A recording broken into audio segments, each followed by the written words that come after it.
Dhanik Bharat Educational Institutions, Inter, IIT, JEE, NEET, admission opened. Tamil Nadu రాజకీయాల్లో ఊహించని పరిణామం చోటు చేసుకుంది. ఇప్పటికే బీజేపీకి రాజీనామా చేశారు అన్నామలై. జూన్ 5న చెన్నైలో రాజకీయ ప్రకటన చేయనున్నట్లుగా సమాచారం. జూన్ 2న కేంద్ర హోంమంత్రి అమిత్ షాతో భేటీ అయ్యారు అన్నామలై. విజయ్ టీవీకే పార్టీ ఏర్పాటుతో రాజకీయ సమీకరణాలు తమిళనాట భారీగా మారిపోయాయి.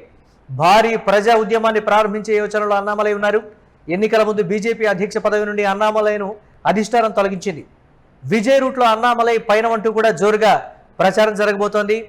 ఈ నెల 5న ఏం జరగబోతోంది తమిళనాట అన్నామలై విషయంలో అనేది ప్రధానంగా చర్చ జరుగుతుంది. దీనిపై మరిన్ని అప్డేట్స్ మా కరెస్పాండెంట్ కిరణ్ అందిస్తారు. కిరణ్, బీజేపీకి రాజీనామా చేసి రాజకీయంగా తమిళనాట ఒక షాక్ ఇచ్చారనే చెప్పాలి బీజేపీకి అన్నామలై. రేపు అంటే జూన్ 5న ఏం చేయబోతున్నారు, ఎలాంటి ప్రకటన చేయబోతున్నారు అనేది ప్రధానంగా చర్చనీయాంశమైంది.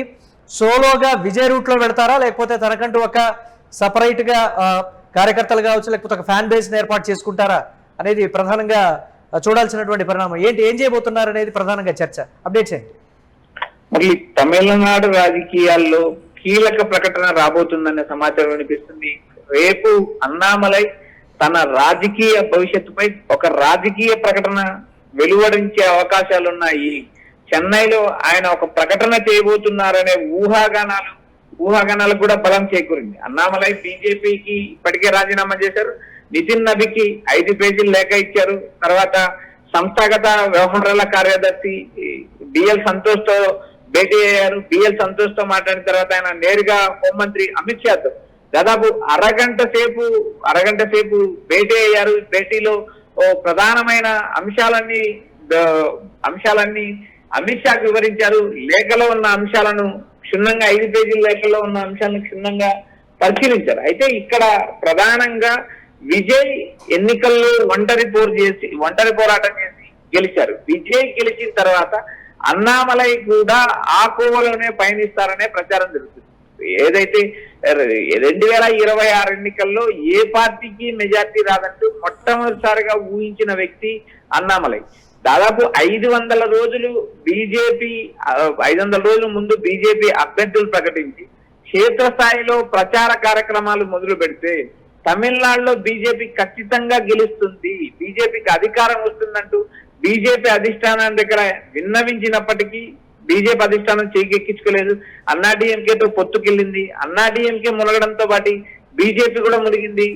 బీజేపీ కేవలం 1 సీటే గెలిచింది. అయితే ఎన్నికల తర్వాత మారిన రాజకీయ పరిస్థితుల్లో విజయ్ కాంగ్రెస్ మద్దతుతో, కాంగ్రెస్ మిత్రపక్షాలతో నేరుగా ఆయన సీఎం అయ్యారు. విజయ్ పయనించిన రూట్ లోనే అన్నామలై ఒక భారీగా ప్రజా ఉద్యమాన్ని ఏర్పాటు చేసే యోచనలో ఉన్నారు. అందుకు తగ్గట్టుగా ప్రణాళికలు సిద్ధం చేసిన ఇటీవల కోయంబత్తూరులో జరిగిన జనరల్ బాడీ మీటింగ్ కు కూడా అన్నామలై హాజరు కాలేదు. తర్వాత జరిగిన 2 రోజులకు ఢిల్లీ వెళ్లారు. ఢిల్లీలో అధిష్టాన పెద్దలతో భేటీ అయ్యారు.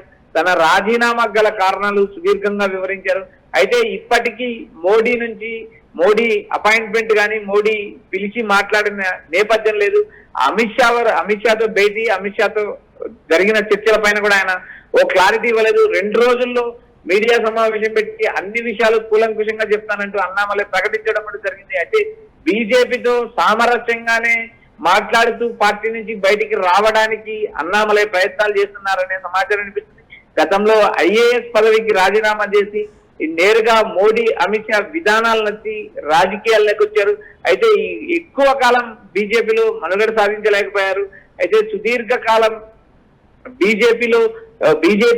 బీజేపీకి సాధ్యంగాని ఓటింగ్ పర్సెంట్ కూడా అన్నామలై తెచ్చారు. అయితే అన్నామలై అంటే బీజేపీ అంటే అన్నామలై అని ఒక బ్రాండ్ నేమ్ ను తమిళనాడులో సృష్టించారు. కోయంబత్తూరు లాంటి ప్రాంతాలే కాకుండా రాష్ట్ర స్థాయిలో ఏ మూలకెళ్ళినా బీజేపీ కార్యకర్త మొట్టమొదటిసారిగా మోడీ, అమిత్ షా పేరు ఎలా చెప్తారో తమిళనాడులో అన్నామలై పేరు చెప్తారు. ఆ స్థాయిలో బీజేపీని క్షేత్రస్థాయికి తీసుకెళ్లిన పరిస్థితి ఉంది. అయితే అన్నామలై పార్టీని వీడడం బీజేపీకి ఒక గట్టి శాఖ అని చెప్పొచ్చు. ఎందుకంటే ఇప్పటికే బీజేపీ ఎన్నికల ముందు అన్నాడీఎంకే పొత్తులో భాగంగా అన్నామలైని బీజేపీ అధ్యక్షుడి పదవి నుంచి తొలగించారు. నయనార్ నాగేంద్ర చేశారు. అయితే అన్నామలై నేరుగా కేంద్ర కమిటీకి మాత్రమే రాజీనామా లేఖ ఇచ్చారు. రాష్ట్ర బీజేపీ అధ్యక్షునికి ఆయన ఇంకా రాజీనామా లేఖ పంపలేదు. అయితే రాజీనామాను అమిత్ షా హోల్డ్లో పెట్టారనే సమాచారం వినిపిస్తుంది. అయితే చూడాలి రేపు ఆయన చేయబోయే భారీ ప్రకటన ఏముంటుంది, ఎలా ఉంటుంది అనేది ఊహాగానాలు మొదలయ్యాయి. మరోపక్క నేరుగా ఇటు అన్నామలై అభిమానులు కోయంబత్తూరు, ఈరోడ్, నామకల్ లాంటి ప్రాంతాల్లో భారీ స్థాయిలో ఫ్లెక్సీలు వెలుతాయి. రేపు అన్నామలై చేయబోయే కీలక ప్రకటన ఏంటి? కొత్త రాజకీయ పార్టీ పెడతారా? కొత్తగా ప్రజా ఉద్యమం పేరుతో ఏమైనా పీపుల్స్ మూవ్మెంట్ పేరు మీద ఒక వెబ్సైట్ క్రియేట్ చేస్తారా, లేక ఒక ఆర్గనైజేషన్ స్థాపిస్తారా అనేది కూడా రేపు కీలకంగా ఉంది. ఎస్, అంటే బీజేపీ నుంచి బయటకు వచ్చారు కాబట్టి విధి విధానాలు నచ్చకపోవడం కావచ్చు, లేకపోతే ఇతరత్ర బీజేపీ తీసుకుంటున్నటువంటి నిర్ణయాలకి అన్నామలై విభేదిస్తూ ఉండటం.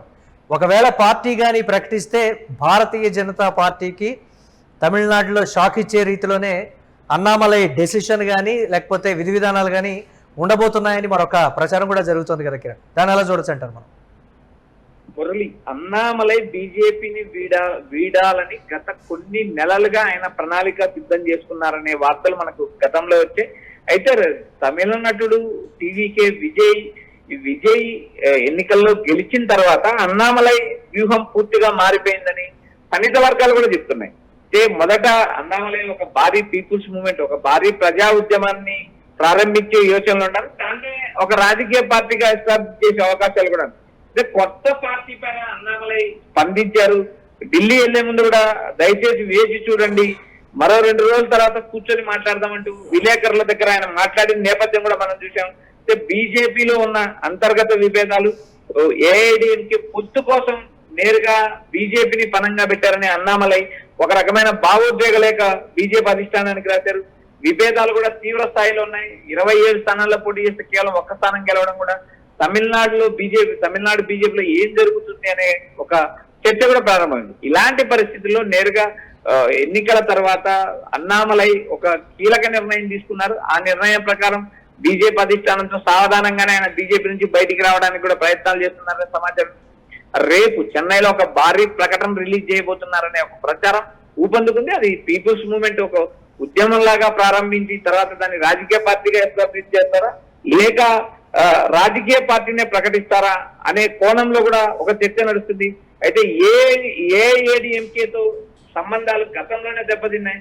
అలాంటి పార్టీతో పొత్తు పెట్టుకోవడం వల్ల వచ్చిన ఉపయోగం ఏంటి? చివరికి అన్నామలై బీజేపీ దారుణంగా దెబ్బతింటుందని ఏదైతే ప్రకటన చేశాడో ఆ ప్రకటన మేరకే నేరుగా బీజేపీకి గట్టి షాక్ తగిలింది. అన్నామలై పదవికి బీజేపీ అధ్యక్ష పదవి గతంలో తొలగించడం, తర్వాత ఆయన నేరుగా బీజేపీ రాజ్యసభ కోటాలో రాజ్యసభకు పంపుతుందంటూ ఊహాగానాలు, తర్వాత కేంద్ర మంత్రి పదవి, వీటిని అన్నిటినీ పక్కన పెట్టి నేరుగా తమిళనాడు బీజేపీకి అన్నామలై గట్టి షాక్ ఇవ్వబోతారని ఒక ప్రచారం. మరొక పక్క రేపు ఆయన చేయబోయే ప్రకటన ఎలా ఉంటుంది అనే అంశాలపైన కూడా ఒక పెద్ద ఎత్తున చర్చ జరుగుతుంది. మరి right, thanks for updates Kiran. ఇక అన్నామలై జూన్ 5వ తారీఖున తమిళనాడులో ఏం చేయబోతున్నారు, ఒక కీలక ప్రకటన అయితే చేయబోతున్నారని అయితే తమిళనాట రాజకీయ వర్గాలు అయితే చెప్తున్నటువంటి పరిస్థితి. ఇది తమిళనాడు రాజకీయాల్లో ఊహించని పరిణామం అని చెప్తున్నారు. ఇప్పటికే బీజేపీకి రాజీనామా చేశారు అన్నామలై. జూన్ 5న చెన్నైలో రాజకీయ ప్రకటన చేయనున్నట్లుగా కూడా సమాచారం. జూన్ 2న కేంద్ర హోంమంత్రి అమిత్ షాతో అన్నామలై భేటీ అయ్యారు. విజయ్ టీవీకే పార్టీ ఏర్పాటుతో రాజకీయ సమీకరణాలు పూర్తిగా మారిపోయాయి. భారీ ప్రజా ఉద్యమాన్ని ప్రారంభించే యోచనలో ఉన్నారు అన్నామలై. ఎన్నికల ముందు బీజేపీ అధ్యక్ష పదవి నుండి అన్నామలైను అధిష్టానం తొలగించింది.